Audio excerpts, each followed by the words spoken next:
So yun mga guys, for today's video po, papasilip ko naman sa inyo kung paano po ako maglagay ng steel matting sa aking mga ginagawang cement pot. Sa kagustuhan ko nga po na mas medyo tumibay pa itong mga nabibili niyo sa aking paso, sinatsaga ko po yan, nalagyan ng mga steel matting para po sa ikatitibay niya. Sa mga may gusto po nagayahin itong paglalagay ng steel matting nito, ito po, pa-share nyo na lang po para po meron kayong idea. Ganito nga po akong maglagay. Kinokorte ko rin po kung ano po itong korte ng paso na aking ginagawa. Binabaluktot ko po yan, mga steel matting na yan. Nakita nyo naman kung paano ko po dinidiinan. Kung saan tapat yung kailangan ibaluktot, doon ko po dinidiinan. Kapag nga po nakabaluktot ng ganyan, nakakorte na siya, puputulin na po natin yung mga sosobra dyan sa dulo ng steel matting na yan para po mag-abot sila ng maganda dyan sa may kantuhan. Talagang patsagaan lang po para po maging maayos itong dulo na to. At saka kailangan din po na matalas itong ginagamit ninyong plies para po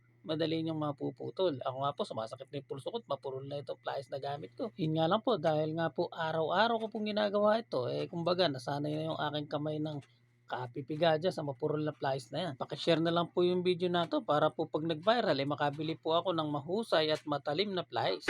Kaya nga po nakikita nyo naman na hindi po madali yung pagbabalo-baloktot ng mga steel matting na yan. Kailangan po kasi nalapat yan para po hindi po sumayad do sa ating pangkayod ng semento. At pagkatapos naman nga po mailapat yan, babaloktot na po natin yung mga dulo ng mga steel matting na yan. Kaya po tatandaan po natin kung saan tapat natin ibabaloktot. Ayan, nilagyan po natin ng semento tanda. Mahirap po kasi lagyan ng steel matting itong korte nung ginagawa kong paso na to. Ito po yung mga may cut yung mga kanto niya. Kailangan din po na yung pagkakabaluktot nakasunod din po doon sa may cut na yan sa kanyang kanto para po mag-abot yung dalawang dulo ng kabilaan na steel matting natin.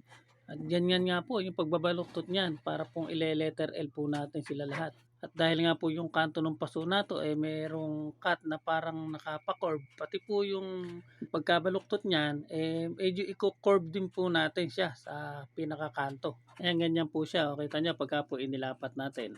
Ayan, makikita niyo po nakabaluktot po doon sa mga kanto niya. Kaya po pag inilagay natin yun nasa kabilang gilid, mag-aabot din po yung dulo nila dyan.